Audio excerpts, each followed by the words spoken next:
কোটা পদ্ধতি বাতিলের দাবিতে আজ সোমবার সকালে বিক্ষোভ সমাবেশ করেন ঢাকা কলেজের সাধারণ শিক্ষার্থীরা।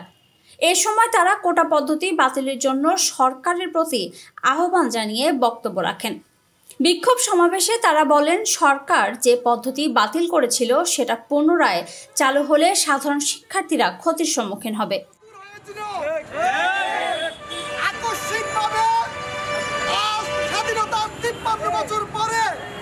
সেই বৈষম্যবাদ প্রতিষ্ঠিত করার প্রহসন চলছে বাংলাদেশের ছাত্র সমাজ। 2018 সালের কোটা প্রথা বাতিল করে যে রায় দিয়েছে সে রায় বহাল চায় শিক্ষার্থীরা। কোটা পদ্ধতির পুনর্বহাল সংক্রান্ত হাইকোর্টের রায়ের প্রতিবাদ জানিয়ে এবং চাকরিতে মেধাভিত্তিক নিয়োগ বহাল রাখার দাবিতে তারা বিক্ষোভ সমাবেশ করেন।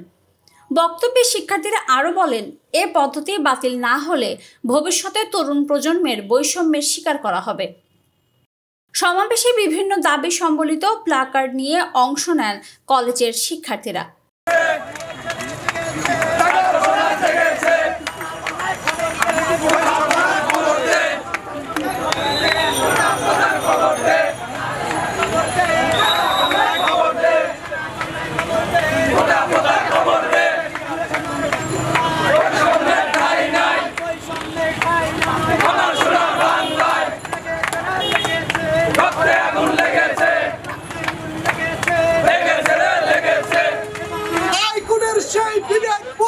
বৈষম্য কোটা প্রথার বিরুদ্ধে দাঁড়িয়েছে।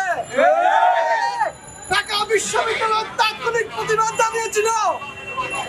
জেলা শহরগুলো থেকে রাজধানী পর্যন্ত প্রত্যেকটি কলেজ বিশ্ববিদ্যালয় জেগে উঠেছে। বাংলাদেশের ছাত্র সমাজের ইতিহাস সফলতার ইতিহাস, বাংলাদেশের ছাত্র সমাজের ইতিহাস গৌরব কথা ইতিহাস। অতীতের মতো 1952 সালের মতো 2018 সালের মতো আবার সফল হতে চলছে আমাদের ছাত্র আন্দোলন।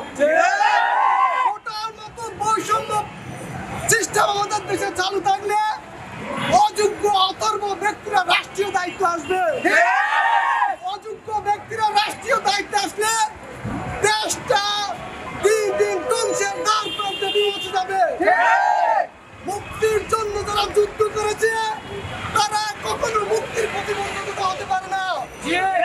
আজকে মুক্তিযোদ্ধাদের নাম দিয়ে বিশেষ চক্র করে মেধা ও যোগ্যতার বৈষম্য করে কোটা প্রথার মতো বড় একটি বৈষম্য, যেটি